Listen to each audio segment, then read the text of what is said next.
Idea popcorn street. నేను మీ host మహతిని. ఈ వారం భలే భలే మగాడివోయ్ అనే సినిమా థియేటర్లలో రిలీజ్ అయింది. ఈ సినిమాలో నటించిన వారు నాని మరియు లావణ్య త్రిపాఠి.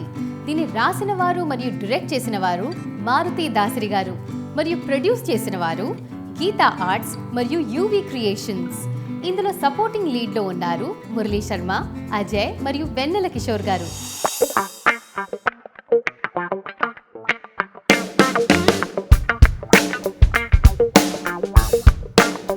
ఈ సినిమా లక్కీ అనే అబ్బాయి చుట్టూ రివాల్వ్ అవుతుంది. లక్కీ క్యారెక్టర్ ప్లే చేశారు నాని. లక్కీకి ఒక చిన్న మెంటల్ ప్రాబ్లం ఉంది. ఈ మెంటల్ డిజార్డర్ వల్ల తను ఒక మంచి ఇంటి పెళ్లి సంబంధాన్ని కోల్పోతాడు. కొన్ని రోజుల తర్వాత నందన అనే అమ్మాయిని కలుస్తాడు. నందన ప్రేమలో పడతాడు.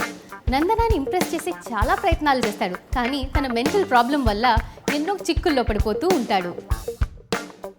ఈ సినిమాలో ట్విస్ట్ ఏంటంటే లక్కీ నందన నాన్నగారిని కలుస్తాడు. నందన నాన్నగారిని కలిసిన తర్వాత అతనికి తెలుస్తుంది నందన పెళ్లి సంబంధాన్ని మొదట్లో కోల్పోయాడని. ఇప్పుడు నందన నాన్నగారిని నందనాన్ని ఎలా ఇంప్రెస్ చేస్తాడు, ఎలా మేనేజ్ చేస్తాడు అన్నది రెస్ట్ ఆఫ్ ది స్టోరీ. మరోసారి నాని ప్రూవ్ చేసుకున్నాడు that he's a powerhouse of talent. అతని క్యారెక్టర్ని చూసి మనకి జాలి వేస్తుంది, నవ్వు వస్తుంది.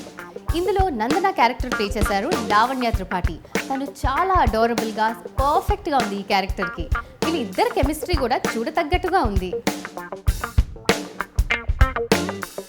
సినిమాటోగ్రఫీ మరియు ప్రొడక్షన్ వాల్యూస్ చాలా అద్భుతంగా ఉన్నాయి.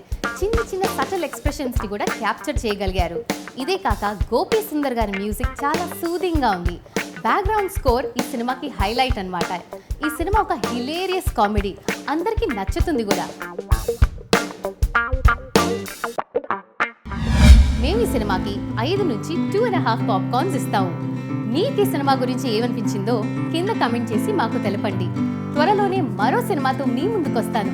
అంతవరకు మీ మహతికు సెలవివ్వండి. నమస్తే.